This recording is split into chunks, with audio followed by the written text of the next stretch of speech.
everything. Take a minute to listen to what I have to say. There are two powers in this world. They're alive today. You see, the first one, there's Satan, who won't relent after your soul. And then there's God, who's unrelenting to make heaven your home. It's a life or death battle, but God has already won the victory. It's like knowing you can be free, but still sitting in your misery. It's like you're not living, but yet you're there just going through the motions like you don't even care. You're so caught up in the sin that so easily entangles you, strangles you. You're so numb, you don't even realize it changes you. You've got on this facade to make people think that's who you are, but you're not.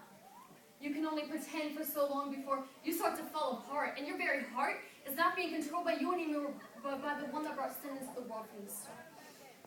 The devil is out to steal, kill, and destroy. Mess around with your heart like it's his toy. At first, he's appealing, but he's there for destruction, taking the meaning from your life, making you unable to function. Satan will try and tempt you all sly and slick, trying to make you believe that you're not worth it. But you see, in our society today, we live in the moment. We just want the instant fix from our emotions. We're looking for anything that will relieve the pain for even a moment because we're choking in our self-dug grave. We turn to relationships, we turn to partying, we turn to fantasy, we turn to cutting, we turn to media, we turn to sex, we turn to alcohol, we turn to meth. Take a breath.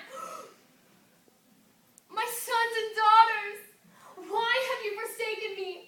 You love worldly things instead of loving me, and I died on the tree so you could see that I'm the only thing that can set you free.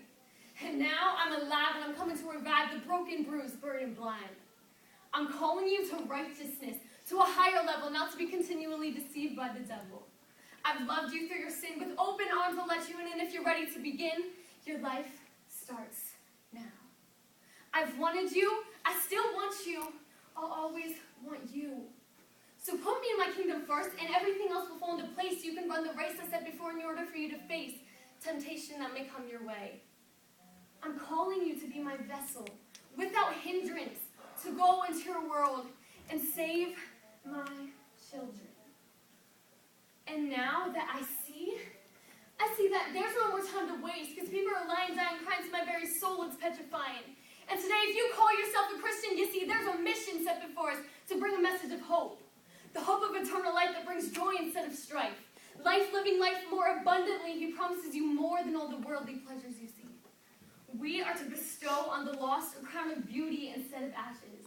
Instead of mourning, an oil of gladness. Freedom for the captives and light for the darkness. So now that our mission is commissioned, be bold and take a stand no matter who tries to reprimand. And even though Satan won't relent after your soul, don't give him control, because in the same way, God is unrelenting after you. And he's calling you to be relentless